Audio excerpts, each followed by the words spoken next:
Good evening, all. This is Siad Illegal. Welcome to Post Market Report, sponsored by Delta Exchange, leading cryptocurrency trading platform in India. Market 23,200 range hold ചെയ്തു.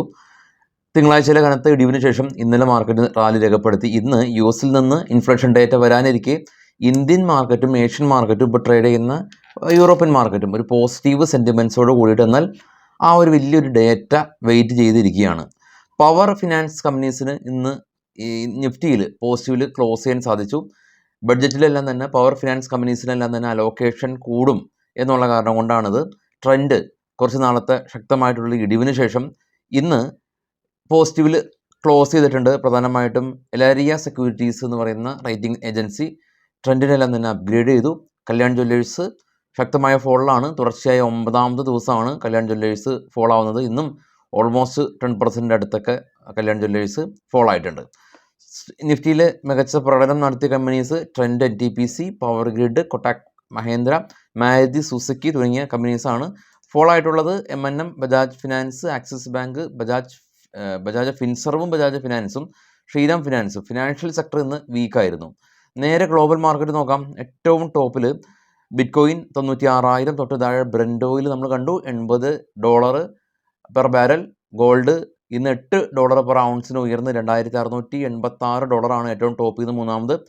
India Vicks ഇന്ന് 1% cool down ചെയ്തു, പക്ഷേ still 15.29 Dow future ഫ്ലാറ്റാണ്. Japan market ഇന്നലെ കനത്ത ഇടിവിന് ശേഷം ഇന്ന് പോസിറ്റീവാണ്. ഏഷ്യൻ മാർക്കറ്റ് എല്ലാം തന്നെ ഫ്ലാറ്റ്. യൂറോപ്യൻ മാർക്കറ്റ് എല്ലാം തന്നെ FTSE കാണാൻ 51 point plus. DAX German market 94 point plus എന്ന നിലയിലാണ് ഇപ്പോൾ നിൽക്കുന്നത്. അപ്പോൾ ഗ്ലോബൽ മാർക്കറ്റ് നേരെ സൂചിപ്പിച്ച പോലെ തന്നെ ഒരു ഫ്ലാറ്റായ അവസ്ഥയിലാണ്. നിഫ്റ്റി കാണാം. നിഫ്റ്റി ഓപ്പണിംഗ് റേഞ്ച് വോളറ്റൈലായിരുന്നു. ഒരു തവണ 23,300 പരിസരത്ത് പോയി. പിന്നീട് കൺസോൾട്ടേഷൻ ആയിരുന്നു. എന്നാൽ വലിയൊരു റാലിക്കൊന്നും നിഫ്റ്റി മുതിരുന്നില്ല. കാരണം ഓരോ ഹൈസിലും FIസിൻ്റെ ഭാഗത്തു നിന്ന് കനത്ത സെല്ലിംഗ് ഉണ്ട്. ഈ ഒരു വർഷം 2025 8,000 കോടി രൂപയുടെ കനത്ത സെല്ലിങ്ങൊക്കെ ഇന്നലെ FIs നടത്തി. അപ്പോൾ FIസിൻ്റെ ഭാഗത്തു നിന്ന് ആ ഒരു ബൈയിങ് മോഡിലേക്ക് വന്നിട്ടില്ല എങ്കിൽ മാർക്കറ്റ് ഇങ്ങനെ കൺസോൾട്ടേറ്റ് ചെയ്ത് പോവുകയാണ് പതിവ്. FIസിൻ്റെ ഭാഗത്തു നിന്നുള്ള ഒരു ബൈയിങ് പ്രഷർ മാർക്കറ്റിൽ ഇപ്പോൾ എല്ലാ ആളുകളും ഈഗർലി വെയിറ്റ് ചെയ്യുന്ന ഒരു കാര്യം തന്നെയാണ്. അപ്പോൾ അതിന് FIs, അതായത് US മാർക്കറ്റ് അത്ര സ്റ്റേബിൾ അല്ല. US മാർക്കറ്റിൻ്റെ അവസ്ഥയിൽ നമ്മൾ കണ്ടു, അവിടുത്തെ ഇൻട്രസ്റ്റ് റേറ്റ് കട്ടെല്ലാം തന്നെ എക്സ്പെക്റ്റ് ചെയ്തിരുന്നു. അപ്പോൾ അതിൻ്റെ നമ്പർ കുറഞ്ഞു. ഇന്നിപ്പോൾ മേജർ ഈവൻറ്റ് വന്നു. ഇന്നലെ ഒരു PPI ഡേറ്റ വന്നിട്ടുണ്ടായിരുന്നു. അത് മാർക്കറ്റിന് പോസിറ്റീവായ ഒരു ഡേറ്റയാണ്. അത് മാത്രമാണ് ഒരു പോസിറ്റീവായിട്ടുള്ള ഘടകമുള്ളത്. ഇന്ത്യൻ മാർക്കറ്റിലേക്ക് വരുമ്പോൾ ഇന്ത്യയിലെ GDP വീക്കായിരുന്നു. എന്നാൽ CPI ഇൻഫ്ലേഷൻ ഡേറ്റ മാർക്കറ്റിൻ്റെ ആ ഒരു ഗതിക്ക് എതിരെയായിരുന്നു. എന്നാൽ അതിനുശേഷം വന്ന ഇതിക്ക് അനുകൂലമായിരുന്നു CPI ഇൻഫ്ലേഷൻ ഡേറ്റ. അതിനുശേഷം വന്ന WPI ഡേറ്റ ഏകദേശം ഒരു 2.3% അപ്പാണ്. അപ്പോൾ ഒരു മിക്സ്ഡ് ആയിട്ടുള്ള ഡേറ്റയാണ്. കൂടെ തന്നെ Q3 റിസൾട്ട് കാലഘട്ടമാണ്. നമ്മൾ കണ്ട ഇതുവരെ വന്ന എല്ലാ Q3 റിസൾട്ടും ഒരേ ഡയറക്ഷനിലേക്ക് നിഫ്റ്റിയെ മുന്നോട്ട് നയിക്കത്തക്കവണ്ണമുള്ള ഒരു പോസിറ്റീവായിട്ടുള്ള Q3 റിസൾട്ട് എല്ലാം മിക്സ്ഡ് ആണ്. ഇനിയും ഒരുപാട് കമ്പനീസിൻ്റെ ഇൻഫോസിസും അല്ലെങ്കിൽ റിലയൻസും അതല്ലെങ്കിൽ HDFC ബാങ്ക് ഉൾപ്പെടെയുള്ള ICICI ബാങ്ക് ഉൾപ്പെടെയുള്ള ഇൻഡെക്സ് ഹെവി വെയിറ്റ് കമ്പനീസിൻ്റെ റിസൾട്ട് ഈ ഒരു സെൻറ്റിമെൻറ്റ്സിനെല്ലാം തന്നെ മാറ്റാൻ തക്കവണ്ണം ശക്തിയുള്ള കമ്പനീസ് തന്നെയാണ് ഇന്ത്യൻ കമ്പനീസായിട്ടുള്ള റിലയൻസ് ഉൾപ്പെടെയുള്ള ഇൻഡെക്സ് ഹെവി വെയിറ്റ് കമ്പനീസ്. അപ്പോൾ അവരുടെ എല്ലാം തന്നെ റിസൾട്ട് കാത്തിരിക്കുകയാണ് മാർക്കറ്റ്. ഇനി നമുക്ക് ഓപ്പൺ ഇൻട്രസ്റ്റ് ഒക്കെ പരിശോധിക്കുന്നതിന് മുമ്പ് ഇന്നത്തെ പ്രധാനപ്പെട്ട സ്റ്റോക്കുകളുടെ വാർത്തകളിലേക്ക് പോകാം.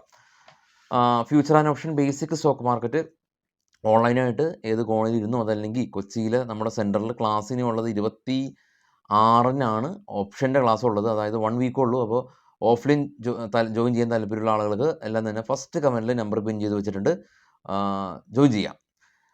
Bank of Maharashtra Q3 result net profit 36% year on year വർദ്ധിച്ചു. L&T ടെക്നോളജി നെറ്റ് പ്രോഫിറ്റ് 4% ഡ്രോപ്പായി 322 കോടി രൂപ. എന്നാൽ റവന്യൂ 9% ഇയർ ഓൺ ഇയർ അപ്പായിട്ടുണ്ട്. മിക്സ്ഡ് ആയിട്ടുള്ള ഡേറ്റ. ജയകുമാർ ഇൻഫ്ര കമ്പനി 1073 കോടി രൂപയുടെ ഓർഡർ NBCCയുടെ ഭാഗത്ത് നിന്ന് ലഭിച്ചു. കൂടാതെ തന്നെ ട്രാൻസെയിൽ ലൈറ്റിംഗ് കമ്പനി നെറ്റ് പ്രോഫിറ്റ് വന്നു 22% ഇയർ ഓൺ ഇയർ അപ്പായി. റവന്യൂ 12% അപ്പായി. IPOയിലേക്ക് വരുമ്പോൾ Lakshmi dental IPO almost 114 times over subscription ആയിട്ടുണ്ട് എന്നുള്ള ന്യൂസ്. മഹാരാഷ്ട്ര സ്കൂട്ടർ കമ്പനിയുടെ നെറ്റ് പ്രോഫിറ്റ് 230% ഉയർന്നു. 3.3 CR കരസ്ഥമാക്കിയിട്ടുണ്ട്. അതായത് 1 കോടിയിൽ നിന്ന് 3.5 കോടി രൂപയിലേക്ക് നെറ്റ് പ്രോഫിറ്റ് ഉയർന്നപ്പോൾ പെർസെൻറ്റേജ് വർദ്ധിച്ചു. എന്നാൽ ഇവരുടെ റവന്യൂ 9% ഡിക്ലൈൻ ആയിട്ടുണ്ട്. BSE കമ്പനി നുവാമ എന്ന് പറയുന്ന ബ്രോക്കറിംഗ് ഏജൻസി BSE റാലി രേഖപ്പെടുത്തിയിട്ടും അതിൻ്റെ പുറകെ പോയി വീണ്ടും അപ്ഗ്രേഡ് ചെയ്തു. HDFC life company net profit 15% year on year ഉയർന്നു. EV ബൈക്കുകളുടെ കാര്യം എടുക്കുകയാണെങ്കിൽ ഒല ഇലക്ട്രിക് EV ബൈക്കിൽ 60% വിപണി പങ്കാളിത്തം ഉണ്ടായതായിരുന്നു. അപ്പോൾ അത് 18% കുറഞ്ഞു. റെയിൽവേ ഗവൺമെൻറ് ഈ ഒരു ബഡ്ജറ്റിൽ റെയിൽവേയിലേക്ക് വേണ്ടിയിട്ട് 15 മുതൽ 18% വരെയുള്ള അലോക്കേഷൻ എക്സ്പെക്ട് ചെയ്യുന്നുണ്ട്. Vande Bharat, high speed bullet train എല്ലാം തന്നെ പദ്ധതിയിലുണ്ട്. ഷോപ്പേഴ്സ് സ്റ്റോപ്പ് കമ്പനി 15 പുതിയ സ്റ്റോറുകൾ അടുത്ത 2 വർഷത്തിനുള്ളിൽ കമ്പനി ലോഞ്ച് ചെയ്യും. സ്വിഗ്ഗി ഇവർ പുതിയതായിട്ട് സ്വിഗ്ഗി സ്പോർട്സ് എന്ന് പറയുന്ന ഒരു ഉപകമ്പനി ഇൻകോർപ്പറേറ്റ് ചെയ്തിട്ടുണ്ട്. സൊമാറ്റോയും അതുപോലെ തന്നെ ഈവൻ്റ് എന്ന് പറഞ്ഞ പേരിൽ ഈവൻ്റുകളെല്ലാം തന്നെ ബുക്ക് ചെയ്യുന്ന പുതിയൊരു സബ്സിഡിയറിയും അവരും ലോഞ്ച് ചെയ്ത വിവരം നമ്മൾ കണ്ടു. ഹാപ്പിയസ്റ്റ് മൈൻഡ് കമ്പനി അവർ കൊക്കോകോളയായിട്ട് പുതിയ ബിസിനസ് കോൺട്രാക്ട് സൈൻ ചെയ്തു. Nelco company net profit 3% year on year down ആയി. റവന്യൂ ഡൗൺ ആയി, പ്രോഫിറ്റും ഡൗൺ ആയി. TVS മോട്ടോഴ്സ് നമ്പർ 1 കമ്പനി ആയിട്ടുണ്ട്. EV സ്കൂട്ടറുകൾ ഈ വർഷം അവർ നമ്പർ 1 ആയിട്ടുണ്ട്. ഇൻഡസ് ടവറിനെ സംബന്ധിച്ചുള്ള ന്യൂസ് ഉള്ളത് ഇൻപുട്ട് ടാക്സ് ക്രെഡിറ്റിന് വേണ്ടിയിട്ട് ഇൻഡസ് ടവർ എലിജിബിൾ ആണ്. ഇൻഡസ് ടവർ മാത്രമല്ല, ഈ നമ്മളുടെ എയർടെൽ ഉൾപ്പെടെയുള്ള കമ്പനീസ് എലിജിബിൾ ആണ് എന്ന് ഡൽഹി ഹൈക്കോർട്ട് ഒരു വിധി പറഞ്ഞു. നസാറ ടെക് ഇവർ ബനാജിയ റൈറ്റ്സ് ആയിട്ട് പുതിയ ബിസിനസ് കോൺട്രാക്ട് സൈൻ ചെയ്തു. ഇനി Madhyabharat agro company net profit 13 നിന്ന് 17 കോടി രൂപയിലേക്ക് ഉയർന്നു. നമുക്ക് നേരെ ഓപ്പൺ ഇൻട്രസ്റ്റ് പരിശോധിക്കാം. ഓപ്പൺ ഇൻട്രസ്റ്റ് നിഫ്റ്റി PCR 0.7 ആണ് ഉള്ളത്, അതായത് ന്യൂട്രൽ. സ്പോട്ട് 23,213.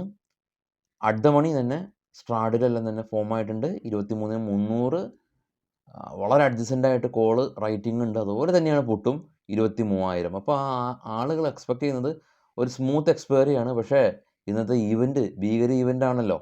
ആ ഭീകര ഈവൻറ്റ് സ്മൂത്ത് ആകുക എന്ന് പറയുന്നത് നമ്മളുടെ ഇവിടുത്തെ ഓപ്ഷൻ ട്രേഡേഴ്സ് വിചാരിച്ച നടക്കുന്ന കാര്യമല്ല. കാരണം US മാർക്കറ്റിൽ നിന്നുള്ള ഇൻഫ്ലേഷൻ ഡാറ്റ എന്ന് പറയുന്നത് വലിയ തോതിൽ മാർക്കറ്റിനെ മുന്നോട്ടും പിന്നോട്ടും ചലിപ്പിക്കാൻ ശക്തിയുള്ളൊരു ഈവൻ്റാണ്. പല ആളുകളും ഈ ഒരു ദിവസങ്ങളെല്ലാം തന്നെ ട്രേഡ് എടുക്കാതിരിക്കാറുണ്ട്. അത് നല്ലൊരു സ്ട്രാറ്റജിയാണ്. പക്ഷേ അപൂർവം ചില സമയങ്ങളിൽ എക്സ്പെക്റ്റ് ചെയ്ത ആ ഒരു ഇൻഫ്ലേഷൻ ഡേറ്റ ആണ് വരുന്നതെങ്കിൽ US മാർക്കറ്റിൽ വലിയ ചലനങ്ങളൊന്നും തന്നെ ഉണ്ടാക്കാറുമില്ല.